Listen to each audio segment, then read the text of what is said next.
एक गांव में अमना नामी एक बूढ़ी औरत रहती थी। इसके साथ सिर्फ उसके बेटा अयाज और बेटी नूर थे। नूर गांव में एक ब्यूटी पार्लर चलाती थी। एक दिन नूर और अयाज ने अमना को यह बताकर चौंका दिया कि वो गांव छोड़कर शहर और फिर बैरून मुल्क जा रहे हैं। अमना ने उन्हें रोकने की बहुत कोशिश की, लेकिन वो उसे छोड़कर चले गए। अमना बहुत दुखी थी, लेकिन उसने सोचा कि वो अमना के ब्यूटी पार्लर को दोबारा चलाएगी। अगले दिन अमना ने पार्लर खोला और आहिस्ता आहिस्ता गांव की औरतें वहां आने लगीं। अमना के हाथों में जादू था और हर कोई उसके काम की तारीफ करता था। जल्द ही उसका ब्यूटी पार्लर गांव में मशहूर हो गया।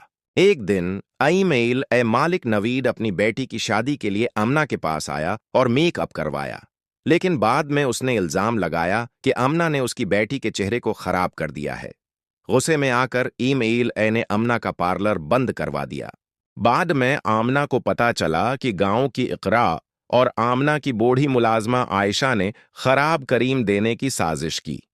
आयशा और इकरा आमना से मुआफी मांगती हैं, लेकिन आमना का कहना है कि उन्हें अपने किए की सजा मिली है। एक रात आमना ने उस औरत को देखा जिसने उसे पहले ब्यूटी पार्लर दिया था। वो आमना को बताती है कि वह एक मेकअप देवी है और उसे आमना की अच्छाई पर फख्र है। देवी ने कहा, तुमने उन लड़कियों की मदद की जिनकी शादी नहीं हो रही थी।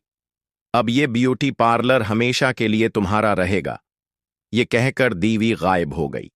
आमना का ब्यूटी पार्लर दोबारा चलने लगा और गांव में बहुत से ज़्यादा मशहूर हो गया। आमना ने अपनी मेहनत और नेकी से साबित कर दिया कि सच्चाई और खिदमत हमेशा जीतती हैं।